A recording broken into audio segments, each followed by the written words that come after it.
और अब हम एक और खबर की तरफ बढ़ते हैं। महिलाओं के खिलाफ जो बढ़ते अपराध हैं वो खौफनाक होते जा रहे हैं और अक्सर भीड़ भाड़ की जगह में दिन के उजाले में महिलाएं खुद को सुरक्षित मानती हैं, लेकिन ग्वालियर में जो हुआ उससे ये भ्रम भी टूट गया है। ग्वालियर में महिलाओं के खिलाफ अपराध की एक परेशान कर देने वाली वारदात रिपोर्ट की गई है। ग्वालियर शहर के एक जाने माने पौष इलाके झांसी रोड पर एक लड़की जब बस से उतरकर ई रिक्शा में बैठी, ठीक उसी समय बाइक पर सवार दो नकाबपोश आए और उसे बाइक पर ही उठाकर ले गए। दिन दहाड़े ये अपहरण हुआ है और जैसे ही वो बस से उतरी थी लड़की, ई रिक्शा से कहीं जा रही थी, अपराधियों ने इस घटना को अंजाम दिया। ये पूरी घटना पास में ही जो पेट्रोल पंप है उसके सीसीटीवी कैमरे में कैद हुई है। जिस लड़की का अपहरण हुआ है वो भिंड की रहने वाली बताई जा रही है।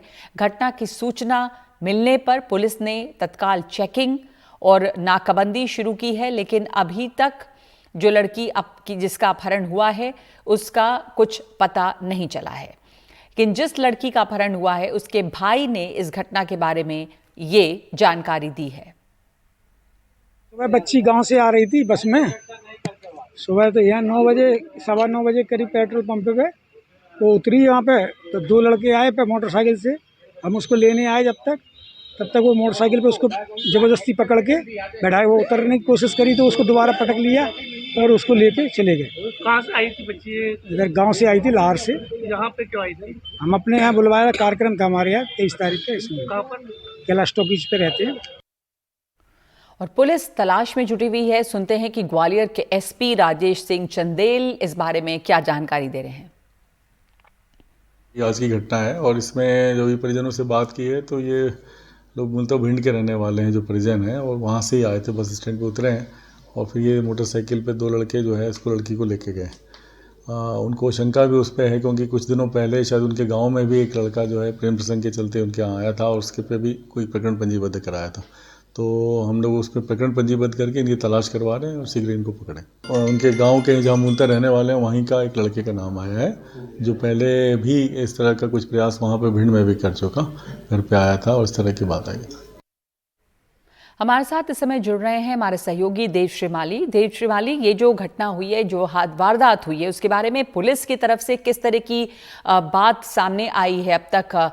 जो जांच पड़ताल चल रही है उसमें क्या कुछ डेवलपमेंट है? बिल्कुल नगमा जी, मैं सबसे पहले ये बताना चाहता हूँ कि ये घटना जहाँ हुई वो झांसी रोड इलाका है। वहां से 2 फरलांग दूर पर झांसी रोड थाना है, ग्वालियर के डीआईजी का ऑफिस है। वहां से उस आधा फरलांग दूरी पर ग्वालियर के कमिश्नर का ऑफिस है। और अंतर्राज्यीय रोड है जहाँ से झांसी के लिए भी बसें और साधन पूरे ट्रैफिक जाता है और शिवपुरी के लिए भी जाता है। यानी आगरा मुंबई रोड का एक तरह से ये कनेक्टिंग रोड है। और इसके आसपास बहुत सारे कॉलेज और जो इंटर स्कूल है, लड़के के को एजुकेशन के स्कूल है। मतलब अगर हम देखें तो सुबह 6 बजे से लेकर के और 10 बजे तक और उसके बाद 12 से लेकर 2 बजे तक तमाम सारी लगभग 100 बसें स्कूल की यहाँ से निकलती हैं, जिसमें बच्चियां भी रहती हैं, बच्चे भी रहते हैं। और वो बाइक अपने स्कूटर से भी वहां जाते हैं अपने स्कूलों में, कॉलेजेस में।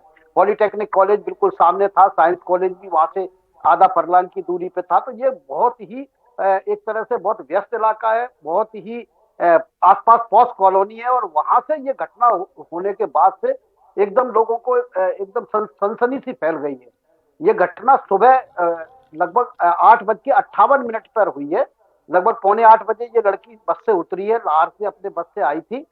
और पहले ये बताया गया था कि ये ई रिक्शा में बैठने की कोशिश कर रही थी, लेकिन बाद में पता चला कि ये वही ई रिक्शा के पीछे खड़ी थी और अपने भाई के आने का इंतजार कर रही थी।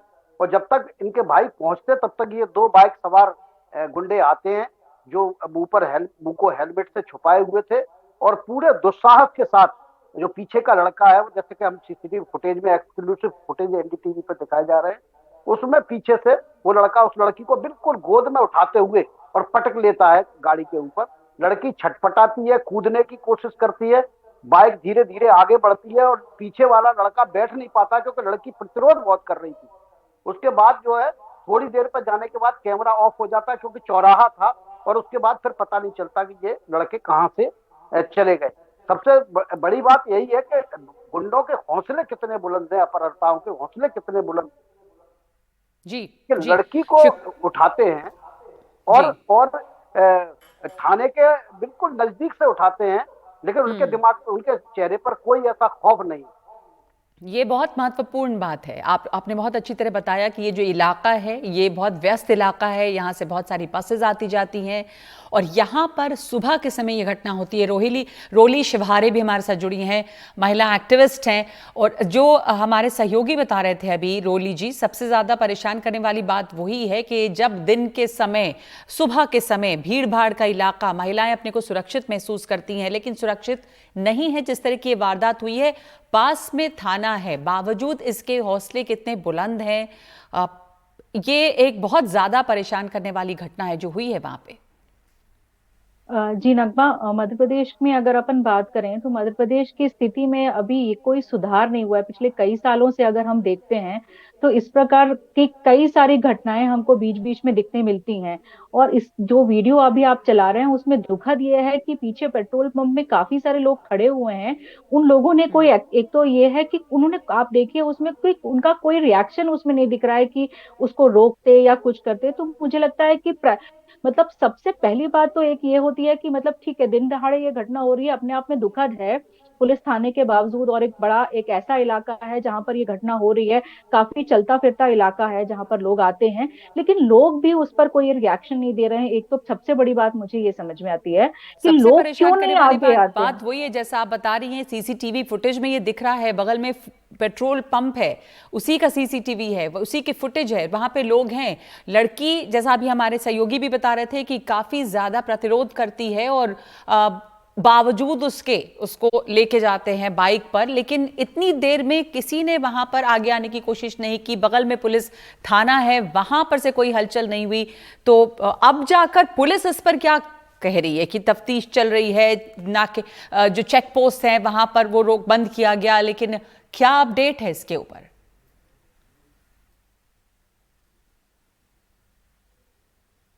रोली जी। जी देखिए, अभी तो पुलिस जैसे जो कर रही है, मतलब मैं पुलिस के और भी कैंपेन्स देख रही हूँ कि इस प्रकार से महिला हिंसा को रोकने के लिए मध्य प्रदेश में कैंपेन्स तो चल रहे हैं, लेकिन वो कैंपेन्स हमको कई बार ना धरातल पे दिखाई नहीं देते हैं। बहुत अभी रिसेंटली मध्य प्रदेश सरकार ने एक अभिमन्यु अभियान, मैं आपको बताना चाहती हूँ कि अभिमन्यु अभियान करके एक अभियान चलाया, जो इस वजह से था कि लड़कों की ट्रेनिंग की जाए कि महिलाओं के साथ हिंसा को कैसे रोका जाए। अब यहाँ पुलिस इतने इस इलाके में पुलिस भी मौजूद है, लोग भी कुछ नहीं कर रहे हैं, तो बड़ा दुखद है। और एनसीआरबी के आंकड़े भी अगर आप देखेंगे तो किडनैपिंग में मध्य प्रदेश मतलब टॉप 3 स्थान पर, एनसीआरबी के 2021 के आंकड़े बहुत क्लियर कहते हैं कि मध्य प्रदेश में इस प्रकार की घटनाएं हो रही हैं और तीन मतलब टॉप 3 पे है। और ओवरऑल महिला हिंसा के आंकड़े भी अगर आप एनसीआरबी में देखते हैं तो टॉप 5 पे कई सालों से मध्य प्रदेश महिला हिंसा को लेकर बना हुआ है। अब पुलिस जो अभियान चला रही है तो एक जो प्रैक्टिकल ग्राउंड लेवल पर जो काम होना चाहिए वो हमको नहीं दिखाई देता है।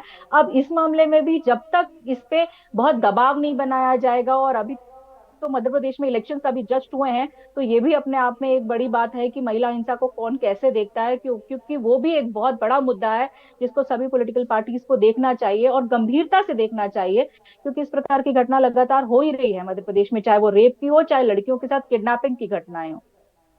नहीं, बिल्कुल आपने सही कहा कि ये बहुत बड़ी चिंता की बात है कि मध्य प्रदेश में जो महिलाओं के खिलाफ अपराध की स्थिति है वो वैसी ही बनी हुई है, खराब बनी हुई है। चाहे वो अपहरण हो, चाहे वो महिलाओं के खिलाफ अपराध हो, तो वो टॉप 3 में मध्य प्रदेश की स्थिति है। किसी तरह के अभियान भी चलाए गए हैं, लेकिन ज़मीनी हालात जो हैं वो कोई ख़ास बदले नहीं। और अफसोस ये भी कि चुनाव अभी हुआ है, लेकिन चुनाव के दौरान महिलाओं के लिए हमने मध्य प्रदेश में भी देखा और छत्तीसगढ़ में भी देखा कि बहुत सारी चीज़ें मुफ्त बांटी जाती हैं, ऐलान होते हैं सभी पार्टियों की तरफ से, लेकिन जो सुरक्षा की बात है, क्या वो जो बेसिक मुद्दा है, मूल मुद्दा, क्या महिलाएं सुरक्षित हैं, क्या सुरक्षित महसूस कर रही हैं, इसके बारे में कहीं कोई चर्चा नहीं है राजनीति के दौरान।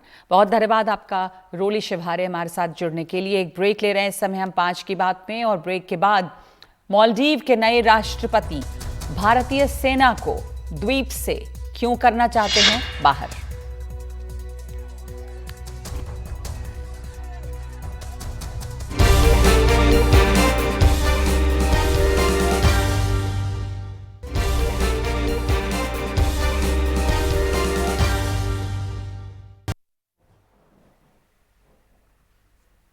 और अब बात करते हैं मालदीव्स की। मालदीव के नए राष्ट्रपति चुने गए हैं मोहम्मद मोइज़ू, और उन्होंने सत्ता संभालते ही अपने चुनावी कैंपेन इंडिया आउट पर अमल करते हुए भारतीय सैनिकों को मालदीव छोड़ने के लिए कह दिया है। और ऐसी उम्मीद भी थी, क्योंकि मोहम्मद मोइज़ू के चुनावी कैंपेन का फोकस ही था इंडिया आउट। मोइज़ू और उनके राजनीतिक गुरु पूर्व राष्ट्रपति अब्दुल्ला यमीन चीन के करीबी माने जाते हैं। यमीन के मालदीव में राष्ट्रपति कार्यकाल के दौरान ही चीन में शी जिनपिंग का कद बढ़ता चला गया। इसी दौरान यमीन चीन के BRI प्रोजेक्ट का हिस्सा बने, और उसी समय लंका ने पहले से ही हम्बनटोटा पोर्ट चीन को लीज पर दे दिया था। मोइज़ू जिस भारतीय सेना के मालदीव छोड़ने की बात कर रहे हैं, उसका सांकेतिक महत्व ज्यादा है, क्योंकि संख्या में भारत के सिर्फ 75 नेवी और कोस्ट गार्ड स्टाफ मालदीव में मौजूद हैं, जिसमें से भी ज्यादातर टेक्नीशियन और क्रू के सदस्य हैं जो निगरानी और बचाव का काम करते हैं। इसलिए यहां बड़ा सवाल और चुनौती है मोहम्मद मोइज़ू का रुख और रवैया, ना कि भारतीय सैनिकों का मालदीव छोड़ना। मालदीव जो है वो एक भू राजनीतिक हॉटस्पॉट बन रहा है। मालदीव एक द्वीप है, छोटा सा द्वीप जिसकी जनसंख्या 5 लाख है, जो आकार में नई दिल्ली का 5वां हिस्सा है, 1/5, और टूरिज्म उसकी अर्थव्यवस्था का एक अहम हिस्सा है। लेकिन इंडियन ओशन क्षेत्र के बढ़ते हुए सामरिक महत्व और एशिया के 2 बड़े पावर भारत और चीन के बीच सीमा संबंधी टकराव के कारण मालदीव भू राजनीतिक टकराव का केंद्र बना हुआ है। सामरिक हितों के लिए भारत और चीन दोनों ने मालदीव में विकास से जुड़े बड़े निवेश किए हैं। मालदीव के राष्ट्रपति की चुनौती है कि भारत और चीन के बीच संतुलन बनाए रखें। नए राष्ट्रपति ने यह भी कहा है कि वो भारत और चीन दोनों के साथ काम करना चाहेंगे, लेकिन इसमें यहां पे मालदीव में जो चीन का एंगल है उसको समझना बहुत जरूरी है। तो देखते हैं कि इसमें क्या है चीनी एंगल। मोइज़ू के पहले यहां पे राष्ट्रपति थे इब्राहिम मोहम्मद सोली, और उनके कार्यकाल में भारत और मालदीव के बीच रिश्तों में काफी तेजी आई थी। लेकिन मोइज़ू जो पहली राजधानी माले के मेयर भी रह चुके हैं और पूर्व राष्ट्रपति अब्दुल्ला यमीन के करीबी हैं, 2013 से 2018 के बीच यमीन चीन से कर्ज लेते रहे, और इस चुनाव में जब यमीन को करप्शन में के आरोप में चुनाव लड़ने से प्रतिबंधित कर दिया गया, तो मोइज़ू उनकी जगह खड़े हुए और अब वो चीन के साथ करीबी बढ़ाने के संकेत दे रहे हैं। तो ऐसे में सवाल यह है कि क्या मालदीव में भारत की मौजूदगी कमजोर पड़ रही है, और क्या चीन का असर यहां पे बढ़ा है। इंडियन ओशन के मद्देनजर मालदीव का महत्व जो है वो क्या है, तो इन सब को समझने के लिए हमारे साथ इस समय मौजूद हैं पूर्व राजदूत जितेंद्र नाथ मिश्र, जो विजिटिंग प्रोफेसर हैं अशोका यूनिवर्सिटी में। बहुत धन्यवाद आपका। इस समय जो इंडिया आउट का नारा कैंपेन के दौरान ही दिया मोहम्मद मोइज़ू, वो हम होता हुआ देख रहे हैं। उन्होंने साफ साफ ये कह दिया है इंडिया के सैनिकों की वहाँ पे बहुत ज़्यादा मौजूदगी नहीं है। लेकिन ये जो कहा जा रहा है इस समय, इसका क्या महत्व है, क्या संदेश है भारत के लिए, ये कितनी चिंता की बात है, और क्या मालदीव चीन के बहुत करीब जाकर एक गलती कर रहा है? नगमा जी, आपको बहुत धन्यवाद। वैसे मैं अभी अशोका यूनिवर्सिटी में नहीं, ओपी जनरल ग्लोबल यूनिवर्सिटी में प्रोफेसर ऑफ डिप्लोमेटिक प्रैक्टिस हूँ। खैर, आपको बहुत धन्यवाद। भारत के लिए चिंता की बात नहीं है, शायद थोड़ी सी चिंता की बात हो सकती है, लेकिन बहुत ज्यादा नहीं है। इसलिए कि देखिए, कूटनीति में संकेत जो मिलते हैं और जो कहा जाता है उनमें कुछ फर्क भी हो सकता है। अच्छा, मालदीव्स के प्रेसिडेंट ने, मोइज़ू साहब ने तो कह दिया इंडिया आउट, और आप अपने सैन्यों को और मिलिट्री इक्विपमेंट को निकाल दीजिए। 70 सैन्य हैं हमारे, हम मिलिट्री पर्सनल हैं, जो हमारे 2 एयरक्राफ्ट्स हैं, उनकी वो करते हैं, मेंटेनेंस करते हैं, चलाते हैं वगैरह। बहुत ज़्यादा भी नहीं है, लेकिन ये उन्होंने इलेक्शन जीतने के लिए उन्होंने एक इसको इशू बना दिया, तो कुछ तो करना पड़ेगा। हर पॉलिटिशियन को, हर राजनीतिज्ञ को कुछ तो निभाना पड़ता है, अपनी जो प्रोमिसेस होते हैं, वादे होते हैं इलेक्टोरेट के लिए, ये एक चीज है डोमेस्टिक। अच्छा, इंटरनेशनल लेवल पे क्यों इतना इसका मैं महत्व नहीं देता हूँ, देखिए मैंने बहुत गौर से सारे स्टेटमेंट्स देखे हैं। प्रधानमंत्री भारत के, उन्होंने कहा strengthening time tested India Maldives bilateral relationship, ठीक है। फिर उसके बाद हमारे प्रवक्ता जो हैं विदेश मंत्रालय में, अरिंदम बागची साहब ने कहा एंगेजिंग एनहेंस आवर रिलेशनशिप, उनके साथ एंगेज करेंगे और बढ़त करेंगे। प्रधानमंत्री ने कहा था मजबूत करेंगे, और ये परीक्षित है, परीक्षा हो चुकी है और टाइम टेस्टेड, और उस परीक्षा में हम उत्तीर्ण हुए हैं, मतलब बहुत मजबूत है। अच्छा, अभी मालदीव्स के विदेश तो क्या मंत्री ने इसको क्या कहा? एक सेकंड में बीच में एक सवाल पूछना चाहती हूँ, क्या इसको सिर्फ ये माना जाए कि डोमेस्टिक कंपल्शन से, चूंकि चुनाव के दौरान उन्होंने कहा तो इसलिए वो ऐसा कर रहे हैं, हालांकि नंबर अगर हम देखें तो बहुत ज़्यादा प्रेजेंस नहीं है, लेकिन क्या ये लगता है कि भारत की जो वहाँ पे मौजूदगी है या भारत का जो वहाँ प्रभाव है वो कुछ कम हुआ है, और चीन की मौजूदगी जो पहले भी थी वो बड़ी है, क्योंकि ये हों चाहे अब्दुल्ला यमीन हो, इनको चीन के करीब माना जाता रहा है, बल्कि एक चीन पाकिस्तान एक्सिस जो है वहाँ पे उनके साथ जुड़ने की कोशिश यहाँ पर दिखी है। इस्लामिज्म का राइज भी देखा गया है यमीन के दौर में मालदीव में। बिल्कुल आपने सही फरमाया, मैं नहीं कह रहा हूँ कि ये सिर्फ डोमेस्टिक मामला है और इसका कोई इंटरनेशनल स्तर पे या रीजनल स्तर पे या बायलैटरल स्तर पे भारत के साथ इसका कोई प्रभाव नहीं होगा, ये मैं नहीं कह रहा हूँ। मैंने कहा कि भारत को थोड़ी सी चिंता करनी चाहिए और करना भी पड़ेगा। देखिए, मैं कह रहा था आपको कि मालदीव्स के विदेश मंत्री ने क्या कहा, मूसा जमीन ने कहा है we want to recalibrate. Recalibrate का मतलब है कूटनीति में कि इसको थोड़ा सा रीएडजस्ट करना है। वो नहीं कह रहे कि हम सब खत्म कर देंगे। हाँ, प्रेसिडेंट ने कहा है कि आप अपने सैनिकों को ले जाइए, हमें किसी देश की फॉरेन ट्रूप्स को यहाँ हम उनकी मौजूदगी हम नहीं चाहते, चीन की भी नहीं चाहते, इन्होंने ये भी कहा है। इसका मतलब नहीं है कि भारत के निकले और चीन के आ गए या किसी और के आ गए। दूसरी बात यह है कि आपने चीन पाकिस्तान एक्सिस का जो गौर किया है, ये सोचें कि कुछ ही महीनों में, मई के महीने में मालदीव्स का ऑस्ट्रेलिया ने एम्बेसी खोल दी, सितंबर ने अमेरिका ने खोल दी। तो ये तो चीन पाकिस्तान एक्सिस के सदस्य नहीं है। ये सोचिए कि भारत और ये जो देश हैं, हम we are in the same corner. पर क्या हम ये कह सकते हैं, वो बिल्कुल चीन और पाकिस्तान के एक्सेस में नहीं, मैं सिर्फ इस कॉन्टेक्स्ट में कह रही थी कि क्या मालदीव की नज़दीकी चीन से बढ़ रही है, और क्या ये ऐसा लगता है कि जो हमारे नेबर्स, भारत के जो नेबर्स हैं, चाहे वो मालदीव की बात हो या कोई दूसरे नेबर्स की, वहाँ पे हमें अपनी नीतियों में कुछ सुधार की ज़रूरत है? देखिए, हम जो क्योंकि कोविड के दौरान काफ़ी कुछ किया वहाँ पर, भारत ने मदद दी, आर्थिक सहायता दी, वैक्सीन से मदद की, गुडविल है काफ़ी, इसके बावजूद ये मैसेज जो वहां से आ रहा है, तो क्या बदलाव करना चाहिए? देखिए मुइज़ू साहब ने खुद ये भी कहा है कि भारत के जो 2 हेलीकॉप्टर्स हैं सर्च एंड रेस्क्यू मिशन में बहुत उन्होंने मदद भी की है। ये भी उन्होंने कहा। ये बात हम मतलब रिकॉग्नाइज नहीं करना चाहते, लेकिन हर चीज को बैलेंस में देखना चाहिए। हाँ, चीन के प्रति उनका थोड़ा सा टिल्ट होने वाला है, लेकिन भारत के तरफ तो टिल्ट पहले हुआ था। लेकिन उन्होंने जब प्रीवियस गवर्नमेंट सोली साहब ने कह दिया इंडिया फर्स्ट, शायद ऐसी चीजें कहने की जरूरत नहीं है। अगर आप खुले कह देते इंडिया फर्स्ट, तो बाकी आप मैसेज दे रहे हैं दूसरों की, आप तो पीछे ही रह गए।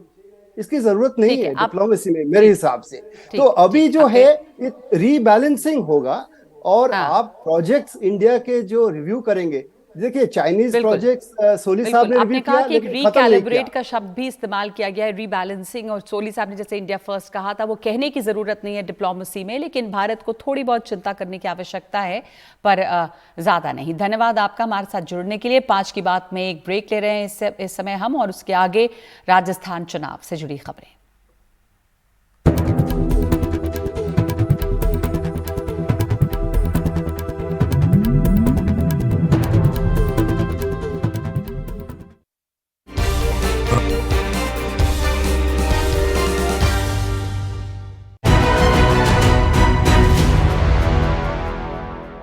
तो एनडीटीवी राजस्थान की चुनावी यात्रा पहुंच गई है झोटवाड़ा। यहां पर बीजेपी से मैदान में हैं राज्यवर्धन राठौड़, कांग्रेस से हैं अभिषेक चौधरी और यहां निर्दलीय मैदान में हैं आशु सिंह सुरपुरा। क्या है झोटवाड़ा का सियासी समीकरण, ये जानने के लिए राज्यवर्धन राठौड़ से बात की है हमारी सहयोगी हर्षा कुमारी सिंह ने। हम चुनावी यात्रा पे हैं कर्नल राज्यवर्धन सिंह राठौड़ के साथ। वैसे कर्नल राज्यवर्धन सिंह राठौड़ पहले आर्मी में थे, उसके बाद में उन्होंने देश के लिए एथेंस ओलंपिक्स में सिल्वर मेडल जीता था। उनका निशाना बहुत ही सटीक है। राजनीति में प्रवेश करने के बाद 2 बार एमपी जीत चुके हैं और अब बाजी खेल रहे हैं एमएलए की।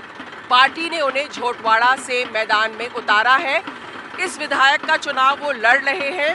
झोटवाड़ा जो सीट है अपने आप में राजस्थान की सबसे बड़ी विधानसभा है। इसमें एक नगर पालिका है। झोटवाड़ा में 41 ग्राम पंचायतें हैं और 22 नगर निगम है।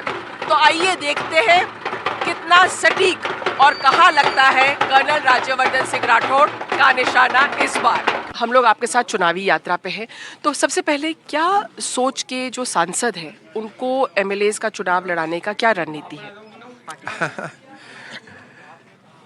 देखिए, ये तो पार्टी की अपनी अपनी स्ट्रैटेजीज होती हैं। क्रिकेट टीम के अंदर कौन पहले बल्लेबाजी करे, कौन तीसरे चौथे स्थान पे रहे, ये तो टीम की उस परिस्थिति को देखकर है। लेकिन आप इसको इस रूप से देखिए कि प्रधानमंत्री मोदी जी के पास काम करने का अवसर सबसे बड़ा अवसर होता है, सीखने का भी और काम करने का भी। अब हम वहाँ 10 साल रहे प्रधानमंत्री जी के साथ, अब नए लोगों को मौका मिलेगा उनके साथ रहने का। हमने बहुत कुछ सीखा है। प्रधानमंत्री जी ने हमारा काम भी परखा है, हम सभी सांसदों का। अब हम जब नीचे जाके काम करेंगे तो राज्य सरकार और केंद्र सरकार के बीच में जो सामंजस्य होगा, जो सिंक्रोनाइजेशन होगा, ताल में ताल मिला के काम करना होगा, वो और आसान हो जाएगा। वही रीति रिवाज जो प्रधानमंत्री मोदी जी लेकर आए हैं इस नए राजनीतिक युग के अंदर, नए भारत में, वो राजस्थान में भी होगा, मध्य प्रदेश में भी होगा, जहाँ जहाँ सांसद गए हैं। तो एक यही कारण हो सकता है। बाकी तो सीनियर लीडरशिप ज़्यादा जानती है, जिन्होंने ये तय करा है। आपके लिए ये क्षेत्र नया नहीं है क्योंकि आप तो यहाँ से एमपी भी रह चुके हैं, लेकिन झोटवाड़ा में जो जिस तरह से निर्दलीय सामने खड़े हो गए थे, उनको आप कितनी बड़ी चुनौती मानते हैं? भारतीय जनता पार्टी के राज्यपाल जी जो यहाँ पे पहले प्रत्याशी थे, यहाँ पे पहले विधायक भी रह चुके हैं, वो सामान्य तौर पे तैयारी कर रहे थे। न उन्हें अंदाज़ा था, न मुझे अंदाज़ा था कि कोई परिवर्तन होगा। अब वे भी कोई मशीन तो है नहीं। तो एक बार को जब निर्णय आया तो सभी को एक बार तो लगता है कि ये क्या है निर्णय, और एक बार संतुलन होने में जो टाइम लगा वही शुरू वाला समय था। सभी हमारे कार्यकर्ता ही हैं और ये भारतीय जनता पार्टी की ताकत है कि धैर्य और अनुशासन इतना है कि सब एक एक कार्यकर्ता पार्टी के साथ आ जाते हैं। आज भारतीय जनता पार्टी के सारे कार्यकर्ता और नेता आज पार्टी के साथ हैं। अब हम सब मिलकर चुनाव लड़ रहे हैं। ये जो कॉन्स्टिट्यूंसी है सबसे बड़ी है राजस्थान में, मतलब बहुत ज़्यादा पॉपुलेशन है यहाँ पर, वेरी यूनिक, और आधा 50-50 है, ग्रामीण भी है, शहरी भी। How will you describe the constituency? ये वाकई में बहुत यूनिक एक विधानसभा है। सबसे पहले तो पूरे राजस्थान में 200 विधानसभा में से सबसे बड़ी विधानसभा है। यहाँ 4,30,000 वोट हैं, तकरीबन 2 गुना सबसे। दूसरा, ये एक ऐसी विधानसभा है जो शहरी क्षेत्र भी है, जिसमें पॉश लोकेलिटीज़ भी हैं, ग्रामीण भी है और सेमी रूरल सेमी अर्बन भी है। तो ये बड़ी कॉम्प्लेक्स कॉन्स्टिट्यूंसी है। तो यहाँ पे अर्बन डेवलपमेंट की भी ज़रूरत है और रूरल डेवलपमेंट की भी ज़रूरत है। यहाँ पे जो परिवार बसे हैं, सबसे ज़्यादा पॉपुलेशन है तो जो परिवार बसे हैं, ये वो परिवार हैं जो अपने गांव छोड़कर शहर आए अपने बच्चों को अच्छी शिक्षा देने के लिए, अच्छी शहरी सुविधाएं देने के लिए। तो इन्होंने पहला कदम उठाया है अपने कंफर्ट जोन से बाहर आने का। उस समय जो पुराना भारत था उसमें आगे बढ़ने के लिए आपको शहरों के पास आना पड़ता था। आज प्रधानमंत्री मोदी जी जिस तरह का नया भारत बना रहे हैं उसमें गांव के नज़दीक ही आपको सभी सुविधाएं उपलब्ध होंगी। ये जो आपके जीवन के जो अनुभव होते हैं ये सब इंटरमिंगलिंग होते हैं, आप लगातार उसको आप इस्तेमाल भी करते रहते हैं। और मेरी लाइफ में एक एजुकेशन भी बहुत बड़ी है। सेना में रहा तो बिल्कुल ग्रास रूट से सेना में एजुकेशन हुई, ट्रेनिंग हुई। खेलों में गया तो किताबों से सीखना पड़ा, इंटरनेट पे जाके सीखना पड़ा, मतलब बेसिक से हमने शुरू करा और फिर जाके अंतर्राष्ट्रीय लेवल तक पहुँचे। राजनीति के अंदर भी राजनीति में तो मेरे जैसे व्यक्ति जिसकी 4-4 पीढ़ियां सेना में है, हमारा राजनीति से दूर दूर कोई रिश्ता नहीं था, तो मेरे जैसा व्यक्ति तो प्रधानमंत्री मोदी जी के युग में ही राजनीति में आ सकता था, जहां काम की वजह से लिया जाता है, आपके नाम की वजह से नहीं। जो राजस्थान की कांग्रेस सरकार है उसने पिछले 5 साल केवल सर्वाइवल का काम करा कि कुर्सी बचा के रखो किसी भी कीमत पर। अंदरूनी लड़ाई रही और पूरे राजस्थान में अपराध बेलगाम हुआ, बेरोजगारी कई गुना बढ़ गई और भ्रष्टाचार और लूट जबरदस्त हुआ। तो राजस्थान को तो इन्होंने बख्शा ही नहीं, हर तरह से, चाहे महिलाएं हो, दुष्कर्म में राजस्थान नंबर 1, 35,000 महिलाओं के साथ, 35,000 महिलाओं के साथ यहाँ पर उनका शोषण हुआ, अपराधों में नंबर 1। यहाँ पर किसानों को नहीं बख्शा गया, आप बाजरा एमएसपी पे नहीं खरीदा गया, फर्टिलाइजर सही तरह पहुंचाया नहीं गया, पानी की मांग करते थे तो लाठी बजाते थे। पर वो कह रहे समाज कल्याण योजनाओं पे हम चुनाव लड़ रहे हैं। मैं आता हूँ उसके ऊपर। न किसानों को बख्शा, न युवाओं को बख्शा, पेपर लीक हुए, बार बार पेपर लीक हुए। आरपीएससी में जो पॉलिटिकल नियुक्ति होती है वही पैसा लूट रहे हैं। वो कौन कर रहा है पॉलिटिकल नियुक्ति? सीएम कर रहे हैं।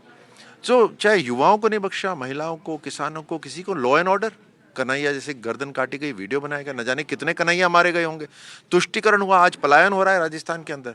पुराने जयपुर से लोग शहर को छोड़ के, अपने घर छोड़ के जा रहे हैं। मालपुरा के अंदर हो रहा है, अनेकों स्थान ऐसे बंद कर दिए।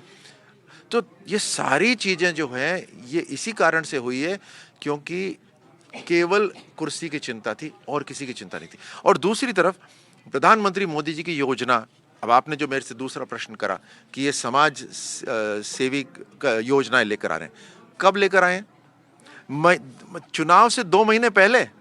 ये कौन सी समाज सेवी योजनाएं होती हैं? प्रधानमंत्री मोदी जी चुनाव के 1 महीने के अंदर अंदर समाज सेवी योजनाएं लॉन्च कर देते हैं। ये गहलोत सरकार ये दूसरा चुनाव से 1 महीने पहले बता रहे हैं। इसको कहते हैं रेवड़ी बांटना। अब आपका थोड़ा सा पर्सनल स्टाइल ऑफ कैंपेनिंग पे अगर मैं पूछूं तो एमपी का चुनाव लड़ना और एमएलए का चुनाव लड़ने में क्या फर्क है? Is it more sort of more micro, ज्यादा लोगों से संपर्क? बिकॉज पहले एज एन एमपी आप एमएलए पे डिपेंड करते हैं।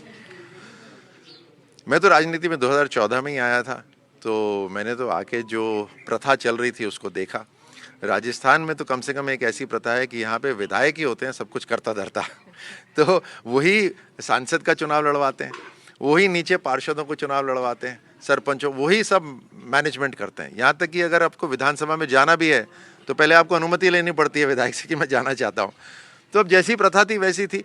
लेकिन लोकसभा में आपको बड़ी जिम्मेदारियां हो जाती हैं, नीतियां बनाना है और दिल्ली में रहना होता है। साथ में मेरे पास प्रवक्ता की जिम्मेदारी रही इस बार, तो न्यूज़ के साथ आप लोग बख्शते तो है नहीं किसी को, तो हर 1 घंटे में खबर आती है, तो पूरी तैयारी के साथ करना पड़ता है।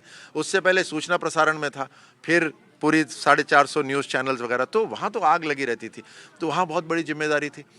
अब जब विधानसभा का चुनाव लड़ रहे हैं तो ये 1 to 1 का है और मैं बहुत इसको एंजॉय कर रहा हूँ, आनंद है। देखिए, राजनीति के अंदर असली राजनीति तो इसी लेवल पर होती है जब आप एक एक व्यक्ति को जानते हैं कि वो क्या करते हैं, उनके परिवार क्या करते हैं, वो कितना आपके साथ मजबूती के साथ खड़े रहते हैं। तो यहाँ तो उनके सबके घुल मिलकर बीच में रहने का अवसर मिल रहा है। तो मेरी राजनीतिक एजुकेशन अब पूरी सर्कल आ रही है। मैं प्रधानमंत्री जी को धन्यवाद देता हूँ इसलिए कि he is completing my education. अब यहाँ पर रहूँगा, राजस्थान यहीं जन्मा हूँ, यहीं का वोटर रहा हूँ मैं 1990 से, तो यहीं पर ही काम करने का अवसर मिलेगा, इन सब के साथ रहकर काम करने का अवसर मिलेगा, बिल्कुल घुल मिलकर काम करने का अवसर मिलेगा और एग्जीक्यूटिंग एजेंसी हो जाएंगे हम। ये बहुत बड़ा एक डिफरेंस है। देखिए, सांसद आप नीति बनाते हैं और आप पैसा भेजते हैं राज्य सरकार को, लेकिन नीचे एग्जीक्यूशन वो राज्य सरकार की जिम्मेदारी हो जाती है।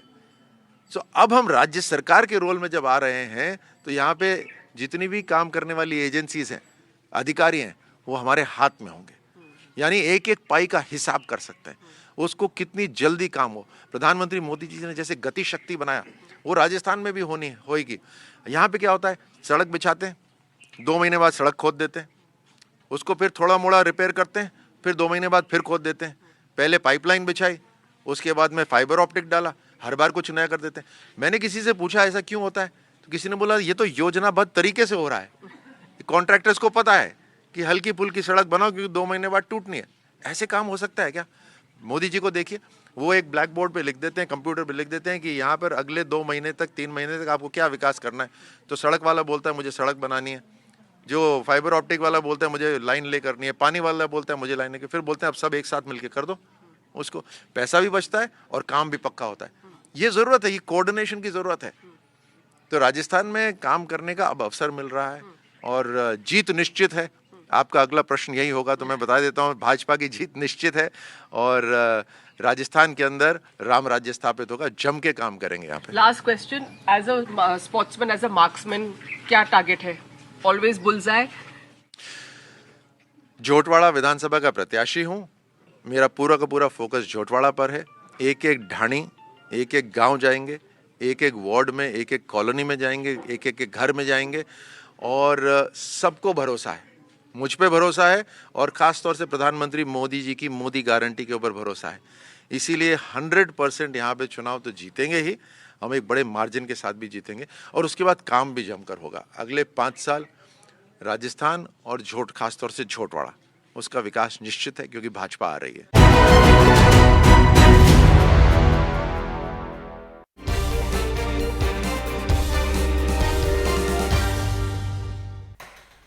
राजस्थान के विद्याधर नगर से बीजेपी प्रत्याशी हैं सांसद दिया कुमारी। चुनावी प्रचार में वो जुटी हुई हैं। कैसी चुनौतियां हैं उनके सामने, ये जानने के लिए उनसे बात की हमारे सहयोगी मनीष शर्मा ने।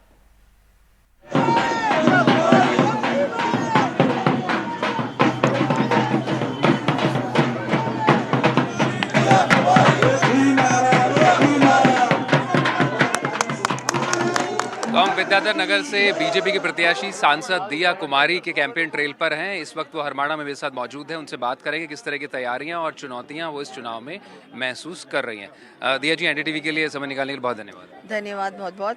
अभी आपने कहा कि न जाने क्यों बीजेपी मेरी हर बार सीट बदल देती है। नहीं, मैंने इनको हंसी में कहा, मजाक कर रही थी मैंने कहा बीजेपी हमेशा मुझे नई जगह भेजती है और मैं क्या करती हूँ, जहाँ मुझे भेजा जाता है वहाँ पर पूरा तैयारी से तैयार करती हूँ मैं, क्योंकि मुझे मालूम है कि 5 साल बाद जब मैं इनके बीच में जाऊँगी वोट मांगने तो खाली हाथ नहीं जाऊँगी। तो मैं अपना सारा काम शुरू से ही तैयारी से रहती हूँ कि 5 साल बाद जाऊँगी, वोट लूँगी, ये काम बताऊँगी। पर हर बार मुझे अपने आप ही ऐसा होता है, भारतीय जनता पार्टी है वो हमेशा ही, और देखिए पार्टी कैसी है, किसी को भी कहीं से चुनाव लड़ाने भेजती है और वहाँ से जिताती भी है। तो ये बहुत विशेषता है हमारी पार्टी की कि हम लोग कहीं से भी चुनाव लड़ भी सकते हैं और जीत भी सकते हैं, क्योंकि हमारा जो पार्टी का कार्यकर्ता है वो दिन रात लगा रहता है जनता के बीच में। तो जब कोई नया व्यक्ति जाके चुनाव में वोट मांगता है तो उसको ज़्यादा कुछ नहीं करना पड़ता। पार्टी के प्रति इतना लोगों में वो है, रुझाव भी है और लोग सब इतना समर्पित हैं कि नहीं, हम लोग मोदी जी के काम देख के, पार्टी का काम देख के हम लोग पार्टी को ही वोट देंगे। 2013 में आपने पार्टी ज्वाइन की थी जब राष्ट्रीय राजनीति में नरेंद्र मोदी प्रधानमंत्री पद के उम्मीदवार बन रहे थे। आपने उस वक्त पार्टी ज्वाइन की और अब 2023 तीसरा चुनाव, तीसरी नई जगह है।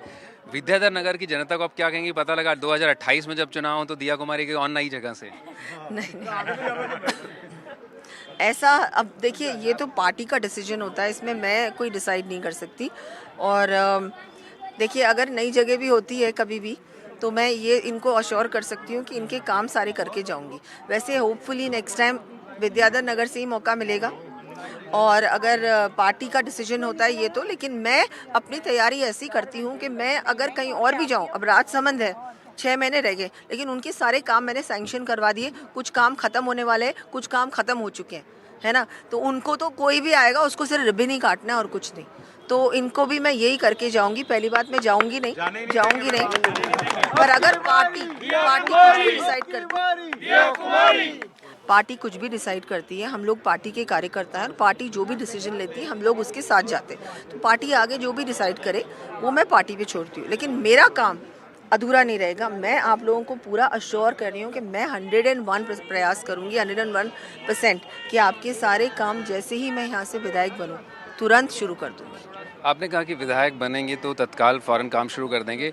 बहुत सारे इश्यूज़ हैं विधानसभा में, देखिए, क्योंकि सीट आप ही की पार्टी के पास थी तीन बार से, जब से परिसीमन में सीट बनी है। बहुत सारे इश्यूज़ अभी भी हैं, मसलन आप देख लीजिए ट्रैफिक जैम का जो इशू है, और ख़ासतौर पर पेयजल की समस्या इस इलाके में। आप ही के पास सीट रही बीजेपी के पास में, और वो समस्या लगातार 15 साल से अभी भी है। 15 साल का तो पता नहीं, लेकिन 5 साल से जो ये कांग्रेस की सरकार है, इसने क्या किया, बनास का पानी झोटवाड़ा भेज दिया, क्योंकि वहाँ पर उनका विधायक है। यहाँ पर अपने विद्याधर नगर को नहीं भेज दिया पानी।